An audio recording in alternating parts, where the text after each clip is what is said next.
আসসালামু আলাইকুম এভরিওয়ান। আপনি কি জানেন মোহাম্মদ সাল্লাল্লাহু তার লাইফ টাইমে কতগুলো ব্যাটল লড়েছিল? ২৭ টা। এর মধ্যে থেকে জাস্ট একটা ব্যাটলে মোহাম্মদ সাল্লাল্লাহু হার গ্রহণ করতে হয়। Battle of Uhud. Battle of উহুদে সাহাবীদের লোভের কারণে এবং অবাধ্যতার কারণে ওইদিন মোহাম্মদ সাল্লাল্লাহু দাঁত মোবারক শহীদ হয়। মোহাম্মদ সাল্লাল্লাহু চাচা থেকে শুরু করে হামজা রাদিয়াল্লাহু থেকে শুরু করে আর অনেক বড়, বড় সাহাবীরা ওইদিন মারা যায়। ওইদিন মুসলমানরা শিক্ষা নেয় যে আসলে লোভ কতটুকু ভয়ঙ্কর হতে পারে এবং তার কমান্ডারের অবাধ্যতা মুসলমানকে কোথায় নিয়ে যেতে পারে। তো ইয়েস, আজকে কথা হলো ব্যাটল অফ উহুদ নিয়ে। ব্যাটল অফ উহুদে কি অবাধ্যতা সাহাবীরা করেছিল, কেন করেছিল, আর ওটা কিভাবে মোহাম্মদ সাল্লাল্লাহু আলাইহি ওয়াসাল্লামের এবং মুসলমানদের প্রথম পরাজয় নিয়ে আসে। ওয়েলকাম টু মাই ভিডিও আরকন চ্যানেলের। এটা আমার দ্বিতীয় ভিডিও। ফার্স্ট ভিডিওতে যারা দেখেছেন, it was fantastic support from you guys. আমি 4টা সাবস্ক্রাইবার পেয়েছি আমার প্রথম ভিডিওতেই। আপনারা 4 জন যে সাবস্ক্রাইব করেছেন তারা যদি থেকে থাকেন প্লিজ কমেন্ট করেন, because I want to see you guys. এবং হচ্ছে আমি প্রথম ভিডিওতে প্রমিস করেছিলাম যে আমি আমার সেটআপ আপডেট করার চেষ্টা করব, এন্ড হিয়ার আই এম। আপনারা হয়তো লাইটিং একটু ছোট্ট ডিফারেন্স দেখতে পাচ্ছেন। আমার সাধ্যমতো যতটুকু সম্ভব আমি চেষ্টা করেছি। নেক্সট ভিডিওতে ইনশাআল্লাহ আরো আপগ্রেডের চেষ্টা করব। তো চলুন বেশি দেরি না করে ভিডিও শুরু করা যাক। সো ব্যাটল অফ উহুদ সম্পর্কে জানতে হলে আপনার প্রথমে ব্যাটল অফ বদর সম্পর্কে জানতে হবে। আমার প্রথম ভিডিওটা আপনি দেখতে পারেন, আমি এখানে আই ট্যাবে দিয়ে দিব।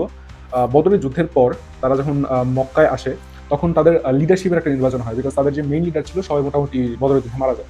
তো এখানে চুজ হয় যে আবু সুফিয়ান, যার কারণে বদরের যুদ্ধে লেগেছিল। আবু সুফিয়ানই হচ্ছে উমাইয়াদ ক্ল্যানের লিডার, সে মক্কার নেক্সট লিডার হবে। তো এরপরে কুরাইশরা চিন্তাভাবনা করতে থাকে আসলে কিভাবে রিভেঞ্জ নেওয়া যায় মুসলমানদের থেকে। তখন তারা আলটিমেটলি চুজ করে যে তাদের বদরের যুদ্ধে যে কারণে হয়েছিল, যে কাফিলার কারণে হয়েছিল, ওই কাফিলা বিক্রি করে তারা মোটামুটি 50,000 দিনারের মতো লাভ করে। তো সবাই মিলে ডিসিশন নেয়, বেসিক্যালি এটা আবু সুফিয়ানের ডিসিশন ছিল যে এই 50,000 পুরোটাই আমরা উহুদের যুদ্ধের পিছনে খরচ করবো, যাতে আমরা যুদ্ধটা ভালো করে করতে পারি এবং আমাদের রিভেঞ্জ মুসলিমদের কাছে নিতে পারি। আর ইভেনচুয়ালি মোটামুটি সবাই রাজি হয় এটাতে, এবং ডিসিশন এটাই ফাইনাল হয় যে আমরা যুদ্ধ করবো আর এই টাকাটাই যুদ্ধের পিছনে খরচ করবো। ডিসিশন ফাইনাল হওয়ার পরে সবাই মোটামুটি যুদ্ধের প্রস্তুতি নেওয়া শুরু করে কুরাইশদের মধ্যে। এর মধ্যে একজন ছিল তুমাইয়ার ইবনে আদি, যে কিনা বদরের যুদ্ধে হামজা রাদিয়াল্লাহু তাআলার সামনে পড়ে যায় এবং ওইখানে মারা যায়। তার ভাগ্নে আর ভাতিজা জুবাইর ইবনে মুতিম। সে তার চাচার হত্যা মেনে নিতে পারে না, এবং তার একটা দাস ছিল যার নাম হচ্ছে ওয়াশি। ওয়াশি খুবই এক্সপার্ট ছিল জ্যাভলিন থ্রো করাতে। জ্যাভলিন আপনারা যদি বুঝে থাকেন, ধনুক টাইপের লম্বা। সো সে অনেক দূর থেকে ওই ধনুক ছুঁড়ে জায়গা মতো টার্গেট করতে পারতো। সো তাকে বলা হয় যে তুমি আমার দাস, তুমি যদি হামজাকে এই যুদ্ধের মধ্যে মারতে পারো তাহলে তোমাকে ফ্রি করে দেওয়া হবে। এর মধ্যে আবার কুরাইশের মহিলাদের তার পুরুষদের উপর এত কনফিডেন্স ছিল, তারা ইভেনচুয়ালি তাদের সাথে যাওয়ার সিদ্ধান্ত নেয় যাতে তারা পালাতে না পারে। সো কুরাইশদের মোটামুটি 15 জন মহিলা কুরাইশদের সাথে যাওয়ার সিদ্ধান্ত নেয়। এই 15 জনের মধ্যে 2 জন ছাড়া মোটামুটি বাকি সবাই ইভেনচুয়ালি লাস্টে মুসলমান ধর্ম গ্রহণ করে। মোহাম্মদ সাল্লাল্লাহু আলাইহি ওয়াসাল্লামের অনেক লোক মক্কায় ছিল গুপ্ত হিসেবে, যার মধ্যে একজন ছিল আব্বাস রাদিয়াল্লাহু তাআলা। উনি যখন শুনে যে কুরাইশরা যুদ্ধে যাচ্ছে, তখন সাথে সাথে এটা মোহাম্মদ সাল্লাল্লাহু আলাইহি ওয়াসাল্লাম পর্যন্ত পৌঁছে দেয়।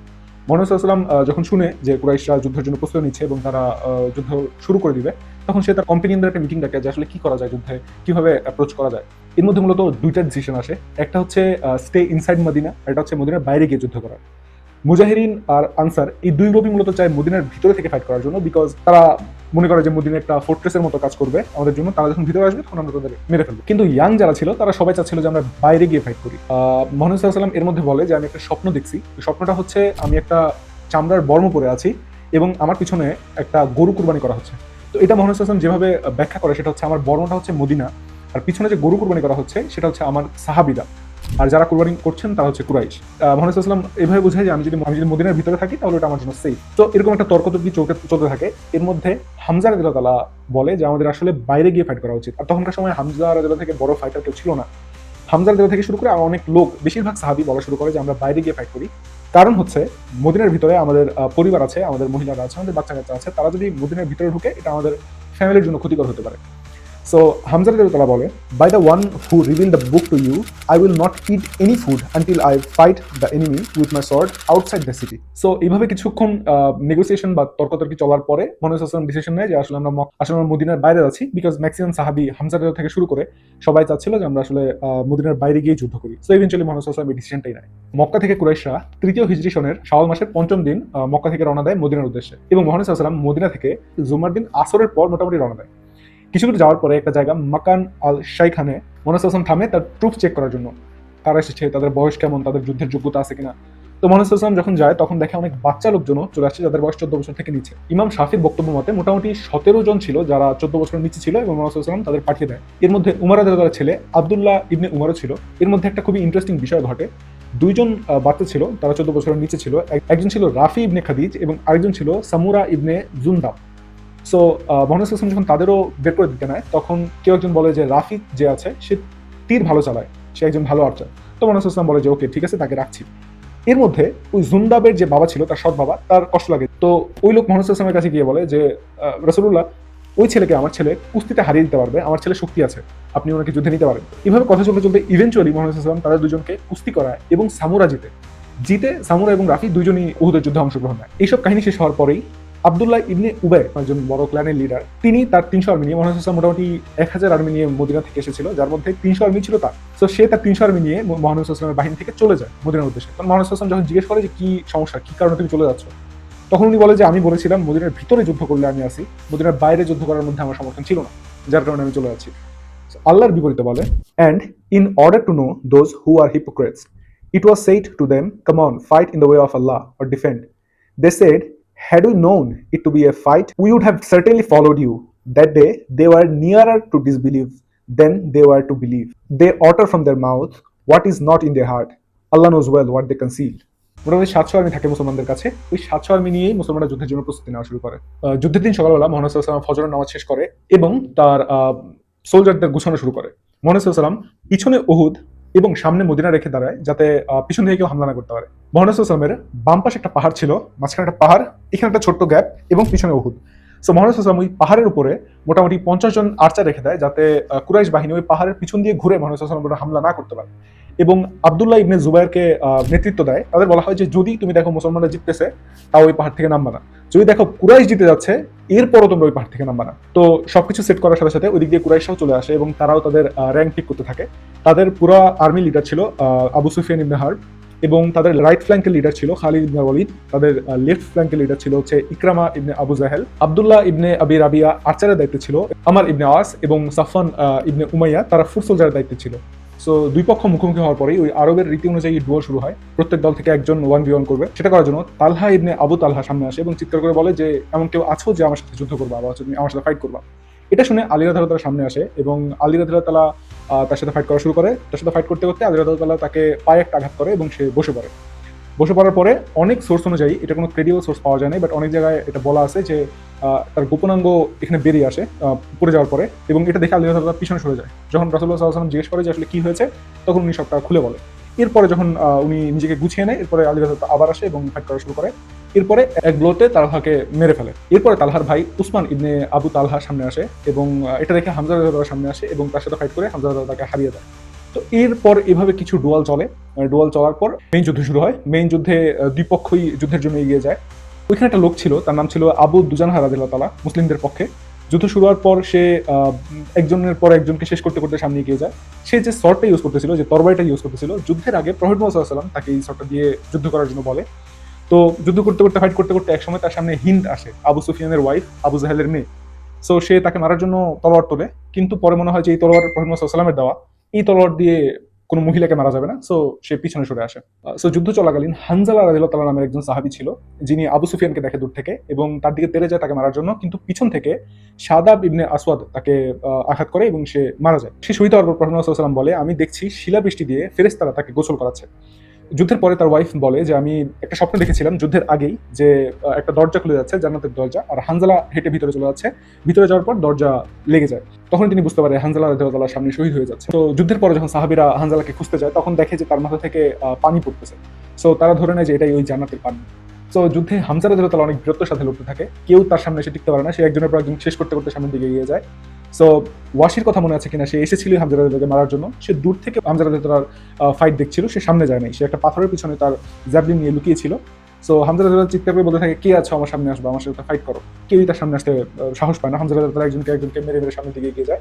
যখন হামজা রাদিয়াল্লাহু ওয়াশিকে পাস করে, তখন সে পিছন থেকে জ্যাভলিন থ্রো করে এবং সেটা হামজা রাদিয়াল্লাহুকে চিরে সামনে বেরিয়ে আসে এবং 2-4 কদম যাওয়ার পর উনি পড়ে যায়, পড়ে শহীদ হয়ে যায়। এখানে বিষয়টা হচ্ছে যে এই ওয়াশি যে আছে, সে পরবর্তীতে ইসলাম ধর্ম গ্রহণ করে, মুহাম্মদ সাল্লাল্লাহু আলাইহি ওয়াসাল্লামের কাছেই গ্রহণ করে এবং মুহাম্মদ সাল্লাল্লাহু আলাইহি ওয়াসাল্লাম তখন তাকে বলে যে তুমি যদি পসিবল হয় আমার সামনে এসো না, কারণ আমি যখন তোমাকে দেখি আমার চাচার কথা মনে হয়। এরপরেও যখন কোনো মিটিংয়ে সে ওয়াশির সামনে পড়তো, মুহাম্মদ সাল্লাল্লাহু আলাইহি ওয়াসাল্লাম ওয়াশির সামনে পড়তো, তখন তিনি তার দিকে পিট করে বসতেন। এটা মোটামুটি সবসময় চলতে থাকে। এর থেকে বোঝা যায় প্রফেট মুহাম্মদ সাল্লাল্লাহু আলাইহি ওয়াসাল্লাম তার চাচাকে, হামজা রাদিয়াল্লাহু তাআলাকে কতটা ভালোবাসতো। সো এভাবে বীরত্বের সাথে ফাইট করতে করতে কুরাইশরা দেখে যে তারা আসলে আর পারছে না মুসলমানদের সাথে, এবং তারা আস্তে আস্তে পিছনে যাওয়া শুরু করে। পিছনে যাওয়া শুরু করলে মুসলমানরা পড়ে আছে যে কুরাইশরা, তাদের কাছ থেকে কয়েন কালেক্ট করা শুরু করে, যে ওদের মালে গানিমাত যা আছে, যাদের কাছে ছিল কয়েন, এরপর হচ্ছে বুট টুট, যেগুলো ভালো জিনিসপত্র ছিল সব কালেক্ট করা শুরু করে। তো ওই যে আর্চার মোহাম্মদ সাল্লাম ফিট করেছিল, তারা দেখা শুরু করে যে ওরা মালে গানিমত নিচ্ছে। তো আর্চার চিন্তা করে যে আমরা যদি এখানে দাঁড়িয়ে থাকি তাহলে ওরা সব মাল নিয়ে নিবে, ওই থেকে কুরাইশরা তো চলেই যাচ্ছে। তো এই কথা চিন্তা করে 50 জনের মধ্যে মোটামুটি 40 জন সাহাবী নিচে নেমে আসেন মালে গানিমত নেওয়ার জন্য। আব্দুল্লাহ ইবনে জুবায়ের যে কিনা দায়িত্বে ছিল, সে চিৎকার করে বলতে পারে যে না যাওয়ার জন্য, কিন্তু তারা শুনে নাই, তারা লোভে পড়ে যায়। যখনই তারা নিচে নিয়ে আসে, খালিদ ইবনে আল ওয়ালিদ রাইট সাইডে ছিল, ওই সাইডেই যেখানে আসলে পাহাড়টা ছিল। তো খালিদ ইবনে আল ওয়ালিদ দেখার সাথে সাথে সে তার ফ্ল্যাঙ্ক নিয়ে পিছন দিয়ে ঘুরে চলে আসে এদিকে।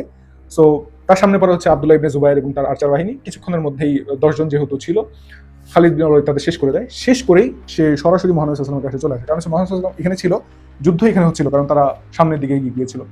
সো চলে আসার সাথে সাথেই এখানে একজন লোক ছিল, এখানে একজন সাহাবী ছিল যার নাম ছিল হচ্ছে মুসাব ইবনে উমায়ের। সে মুহাম্মদ সাল্লাল্লাহু আলাইহি ওয়াসাল্লামকে গার্ড দিচ্ছিল। অনেক চেষ্টার পরে তাকে শহীদ করে দেওয়া হয় এবং কুরাইশরা আরো সামনের দিকে এগিয়ে আসে। মুহাম্মদ সাল্লাল্লাহু আলাইহি ওয়াসাল্লামকে গার্ড দেওয়ার জন্য 7 জন আনসার ছিল।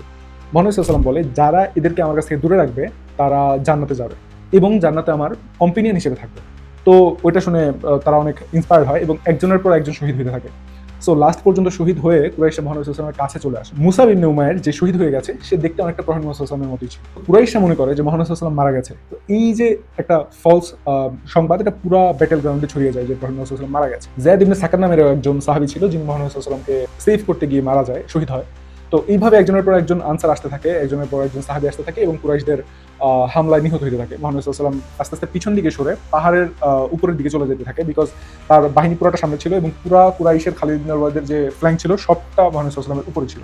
কুরাইশরা যখন মুহাম্মদ সাল্লাল্লাহু আলাইহি ওয়াসাল্লামের খুব কাছে চলে আসে, তখন সাদ ইবনে আবু ওয়াক্কাসের একজন ভাই ছিল, উতবা ইবনে আবু ওয়াক্কাস। সে একটা পাথর পায় এবং মুহাম্মদ সাল্লাল্লাহু আলাইহি ওয়াসাল্লাম টার্গেট করে মুহাম্মদ সাল্লাল্লাহু আলাইহি ওয়াসাল্লামের মুখে মারে, যার কারণে মুহাম্মদ সাল্লাল্লাহু আলাইহি ওয়াসাল্লামের দাঁত শহীদ হয়ে যায় এবং নিচের ঠোঁটে আঘাত পড়ে, যার কারণে কন্টিনিউয়াস রক্ত পড়তে থাকে। আরেকজন ছিল যার নাম ছিল আব্দুল্লাহ ইবনে কামিয়া। সে এত জোরে তার হাত দিয়ে মুহাম্মদ সাল্লাল্লাহু আলাইহি ওয়াসাল্লামের শরীরে ঘুষি মারে যে তার হাতের যে বর্ম ছিল তার কিছুটা অংশ মুহাম্মদ সাল্লাল্লাহু আলাইহি ওয়াসাল্লামের গালে ঢুকে যায় এবং ওইখান থেকে রক্ত পড়া শুরু করে। সে ঘুষিটা দিয়ে মুহাম্মদ সাল্লাল্লাহু আলাইহি ওয়াসাল্লামকে বলে, টেক দ্যাট, দিস ইজ কামিয়া, যে এটা নাও, এটা কামিয়ার পক্ষ থেকে। মুহাম্মদ সাল্লাল্লাহু আলাইহি ওয়াসাল্লাম বলে, মে আল্লাহ disgrace you and destroy you. এর কিছুদিন পরেই সে একটা পাহাড়ে যায় এবং ওই পাহাড়ি হরিণ তাকে গুতা দিয়ে মেরে ফেলে। আরেকজন লোক ছিল আব্দুল্লাহ ইবনে শিহাব আল জুহরি।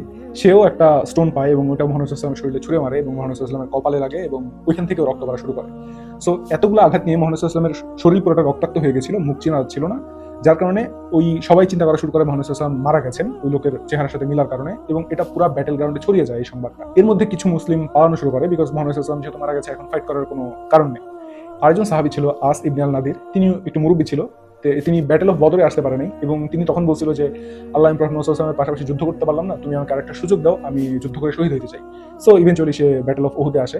সো তিনি যখন দেখে মুসলমানরা পালিয়ে যাচ্ছে, তখন তিনি চিৎকার করে বলে যে প্রফেট মুহাম্মদ সাল্লাল্লাহু আলাইহি ওয়াসাল্লাম হয়তো মারা গেছে, কিন্তু যার জন্য প্রফেট মুহাম্মদ সাল্লাল্লাহু আলাইহি ওয়াসাল্লাম ফাইট করছিল, এক আল্লাহ, তার জন্য হইলেও আমাদের ফাইট করতে হবে, বিকজ সে মারা যেতে পারে না, সে জীবিত আছে, তার জন্য হইলেও আমাদের ফাইট করতে হবে। এবং তিনি আল্লাহকে বলে যে আল্লাহ, মুসলমানরা এখন যেটা করতেছে সেটার জন্য আমি ক্ষমা প্রার্থী, আর কুরাইশরা যেটা করতেছে সেটা আমার উপরে কোনো ভার নেই। এটা বলে সে কুরাইশদের ভিতরে ঢুকে যায় এবং আলটিমেটলি সে শহীদ হয়ে যায়। এরপরে যখন তাকে ডিসকভার করা হয়, দেখা হয় তার শরীরে 80টার বেশি দাগ, হয়তো তীরের, না হলে তলোয়ারের, না হলে ছুরির, 80টার বেশি জখম নিয়ে এরপরে সে শহীদ হয়। তখনও মুহাম্মদ সাল্লাল্লাহু আলাইহি ওয়াসাল্লামের পাশের সাহাবীরা খুব ভ্যালিয়েন্টলি ফাইট করছিল। এর মধ্যে একজন ছিল সাদ ইবনে আবু ওয়াকাস। মুহাম্মদ সাল্লাল্লাহু আলাইহি ওয়াসাল্লাম, সে অনেক ভালো তীরন্দাজ ছিল, সে তীর অনেক ভালো চালাতে পারতো। মুহাম্মদ সাল্লাল্লাহু আলাইহি ওয়াসাল্লাম তার যে তীরের ব্যাগ ছিল, ওইখান থেকে সবগুলো তীর তাকে দিয়ে দেয়। অনেক রিপোর্টস বলে 1000টার বেশি এনিমি শুধু তীর দিয়ে উনি শিকার করে। তালহা নামে একজন সাহাবী ছিল, তিনি 10 জন সাহাবীর মধ্যে একজন যাদের প্রফেট মুহাম্মদ সাল্লাল্লাহু আলাইহি ওয়াসাল্লাম জীবিত থাকতেই জান্নাতের সুসংবাদ দেয়। তালহা যখন প্রফেট মুহাম্মদ সাল্লাল্লাহু আলাইহি ওয়াসাল্লাম জখম নিয়ে পড়ে যায়, তালহা রাদিয়াল্লাহু তাআলা এবং আলী রাদিয়াল্লাহু তাআলা আসে এবং তাকে ধরে উঠায়। তখনই প্রফেট মুহাম্মদ সাল্লাল্লাহু আলাইহি ওয়াসাল্লাম বলে যে তোমরা এমন কাউকে যদি দেখতে চাও যে জীবিত অবস্থায় জান্নাতের পেয়েছে, তাহলে তোমরা তালহাকে। প্রফেট মুহাম্মদ সাল্লাল্লাহু আলাইহি ওয়াসাল্লাম একটা গ্যাপে পড়ে যায়, পিছনে হচ্ছে উঁচু পাহাড় আর সামনে হচ্ছে কুরাইশ। তো প্রফেট মুহাম্মদ সাল্লাল্লাহু আলাইহি ওয়াসাল্লাম উঠে ওই উঁচু পাহাড়ে যেতে যায় যাতে সে অন্য পাহাড়ে চলে যেতে পারে, কিন্তু তার শরীরের ওজন বর্মের কারণে প্রফেট মুহাম্মদ সাল্লাল্লাহু আলাইহি ওয়াসাল্লাম উঠতে পারে না, যতই উঠতে চায় প্রফেট মুহাম্মদ সাল্লাল্লাহু আলাইহি ওয়াসাল্লাম পড়ে যায়। তো এটা দেখে তালহা রাদিয়াল্লাহু তাআলা প্রফেট মুহাম্মদ সাল্লাল্লাহু আলাইহি ওয়াসাল্লামের নিচে বসে যায় এবং প্রফেট মুহাম্মদ সাল্লাল্লাহু আলাইহি ওয়াসাল্লাম তার পিঠে ভর করে পরের পাহাড়ে চলে যায়। যুদ্ধ পরবর্তীতে যখনই কেউ আবু বকর রাদিয়াল্লাহু তাআলার সামনে উহুদের যুদ্ধের কথা মনে করেছিল, তখনই তিনি একটা কথাই বলতেন যে ওই যুদ্ধটা তালহার জন্যই ছিল। রিপোর্ট বলে ওই দিন তালহা রাদিয়াল্লাহু তাআলা 70টার বেশি জখম নিয়েছিল তার শরীরে, এবং ওই জখম নিয়েই সে ফাইট করছিল। তো সাহাবীদের সাহায্যে এবং আল্লাহর ইচ্ছায় মুহাম্মদ সাল্লাল্লাহু আলাইহি ওয়াসাল্লাম ব্যাটল ফিল্ড থেকে একটু দূরে যেতে সাকসেসফুল হয়।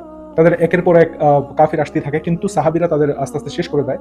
তো মুহাম্মদ সাল্লাল্লাহু আলাইহি ওয়াসাল্লাম একটা কেইভের মধ্যে, একটা গুহার মধ্যে গিয়ে আশ্রয় নেয়। এবং কুরাইশরা তাদের খুঁজতে থাকে মুহাম্মদ সাল্লাল্লাহু আলাইহি ওয়াসাল্লামকে, মুহাম্মদ সাল্লাল্লাহু আলাইহি ওয়াসাল্লামের লাশ বা হচ্ছে মুহাম্মদ সাল্লাল্লাহু আলাইহি ওয়াসাল্লামের জীবিত বডি, যে কোনো কিছু তারা খুঁজতে থাকে, কিন্তু কোনো কিছুই তারা পায় না শেষ পর্যন্ত। তারা কোনো কিছু না পেয়ে নিরাশ হয়ে ফিরে যায় এবং মুহাম্মদ সাল্লাল্লাহু আলাইহি ওয়াসাল্লাম ওই গুহার মধ্যে অনেকক্ষণ ওয়েট করার পরে মুহাম্মদ সাল্লাল্লাহু আলাইহি ওয়াসাল্লাম বের হয়ে কিছু দূর গিয়ে একটা জায়গায় মুহাম্মদ সাল্লাল্লাহু আলাইহি ওয়াসাল্লাম একটু রেস্ট নিয়ে ওইখানে আলী রাদিয়াল্লাহু তাআলা যখন দেখে মুহাম্মদ সাল্লাল্লাহু আলাইহি ওয়াসাল্লামের পুরো মুখ রক্তে লাল হয়ে আছে, তখন উনি একটু পানি নিয়ে এসে মুহাম্মদ সাল্লাল্লাহু আলাইহি ওয়াসাল্লামের ফেস ধুয়ে দেয় নিজের হাতে। ধুয়ে দেওয়ার পরে মুহাম্মদ সাল্লাল্লাহু আলাইহি ওয়াসাল্লাম এখানে যোহরের নামাজ পড়ে। আপনারা যদি মদিনায় যান, ওইখানে এখনো একটা মসজিদ দেখতে পাবেন। মসজিদের নাম হচ্ছে মসজিদ আল ফাসাহ। আপনারা গুগল করলে এই মসজিদটা এখনো দেখতে পারবেন। ওইখানে মুহাম্মদ সাল্লাল্লাহু আলাইহি ওয়াসাল্লাম যোহরের নামাজ পড়ে এবং পরবর্তীতে মদিনার উদ্দেশ্যে রওনা দেয়।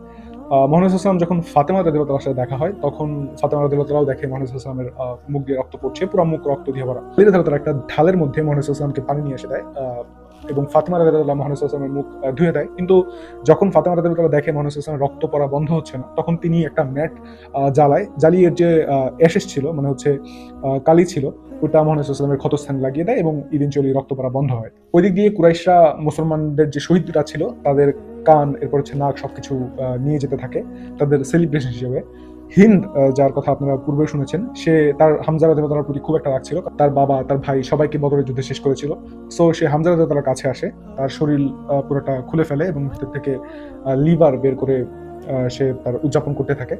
সো শুধু হামজাই না, প্রত্যেকটা শহীদের শরীরের সাথে এই ধরনের বাজে অত্যাচার করতে থাকে কুরাইশরা। তো মুহাম্মদ সাল্লাল্লাহু আলাইহি ওয়াসাল্লাম যখন আসে মদিনাতে, তখন মানুষজন তার ফ্যামিলি থেকে বেশি মুহাম্মদ সাল্লাল্লাহু আলাইহি ওয়াসাল্লামের জন্য কনসার্ট থাকে। একজন বৃদ্ধ মহিলা আসে, এসে বলে যে রাসূলুল্লাহ কেমন আছেন? তখন সবাই বলে যে আলহামদুলিল্লাহ, রাসূলুল্লাহ সেফ। তখন বলে যে না, আমি এভাবে মানবো না, আমাকে রাসূলুল্লাহর ফেস দেখাও। তখন রাসূলুল্লাহ কাছেই ছিল। রাসূলুল্লাহ যখন ফেস দেখে, তিনি বলে যে আপনার পিছনে যত সমস্যা আছে সব সত্যের বিরুদ্ধে। এরপর মুহাম্মদ সাল্লাল্লাহু আলাইহি ওয়াসাল্লাম তার সাহাবীদের খোঁজ পাঠায়, হামজা রাদিয়াল্লাহু তাআলার বডি খোঁজ পাঠায়। তখন যারা সাহাবীরা ছিল, তখন কুরাইশরা চলে গেছে, সাহাবীরা হামজা রাদিয়াল্লাহু তাআলার বডি নিয়ে আসে মুহাম্মদ সাল্লাল্লাহু আলাইহি ওয়াসাল্লামের কাছে এবং মুহাম্মদ সাল্লাল্লাহু আলাইহি ওয়াসাল্লাম যখন দেখে, তখন বলে যে Hamza will be the king of all martyrs, মানে হচ্ছে সব শহীদদের মধ্যে হামজা রাদিয়াল্লাহু তাআলা থাকবে রাজা। এবং মুহাম্মদ সাল্লাল্লাহু আলাইহি ওয়াসাল্লাম তার বাকি শহীদদেরও খোঁজ নিতে থাকে এবং সবাইকে যতটুকু পারা যায় নিয়ে আসে এবং মদিনাতে দাফন করে দেওয়া হয় সবাইকেই। মোটামুটি ৭০ জনের মতো ব্যাটল অফ উহুদে শহীদ হয় মুসলমানদের পক্ষ থেকে। সবাইকে নিয়ে আসা হয় এবং মদিনাতে দাফন করে দেওয়া হয়। সো এই ছিল ব্যাটল অফ উহুদের কাহিনী। ব্যাটল অফ উহুদের কাহিনী থেকে মুসলমানরা একটাই শিক্ষা পায় যে লোভ আসলে মানুষের জন্য কতটা ক্ষতিকর এবং কমান্ডারের কথা না মানা, কমান্ডারের অবাধ্যতা কতটুকু ভয়াবহ পরিণতি নিয়ে আসতে পারে। ওই আর্চাররা যদি তাদের দায়িত্ব ঠিকমতো করে পালন করতো, তারা যদি লোভ না করতো, তাহলে হয়তো আজকে ব্যাটল অফ উহুদে মুহাম্মদ সাল্লাল্লাহু আলাইহি ওয়াসাল্লাম জিতে যেতে পারতো। শুধু এখান থেকে পুরো মুসলিম উম্মাহ না, আমাদের সবাইকে শিক্ষা নেওয়া উচিত যে আসলে লোভ মানুষকে কোথায় নিয়ে যায়, লোভ মানুষকে কতটুকু ক্ষতি করতে পারে। So thank you so much for watching this video. আপনি যদি এই পর্যন্ত ভিডিওটা দেখে থাকেন, তাহলে অবশ্যই চ্যানেলটিকে সাবস্ক্রাইব করবেন এবং কোনো ভুল ত্রুটি থাকলে অবশ্যই কমেন্ট করবেন। এই জিনিসগুলো খুবই স্পেসিফিক, খুবই ক্রিটিক্যাল বিষয়। এগুলো নিয়ে ভিডিও বানানো একটু রিস্কি, বিকজ এক একটা ন্যারেশনে, এক একটা সোর্সে আপনি এক এক ধরনের কাহিনী শুনবেন। সবগুলোকে একসাথে নিয়ে এসে ইটস ভেরি টাফ। এরপর আমি চেষ্টা করছি আমার যতটুকু সম্ভব। যদি কোনো ভুল পান অবশ্যই কমেন্টে জানাবেন এবং আপনাদের সাজেশন লাগবে আমার ভিডিওতে আসলে কোন ধরনের চেঞ্জ আপনারা দেখতে চান। আমি চেষ্টা করবো আপনাদের ইচ্ছা অনুযায়ী ওই ধরনের চেঞ্জ করার জন্য। এরপরের ভিডিওর জন্য ওয়েট করেন। ততক্ষণ পর্যন্ত thank you so much for watching this video.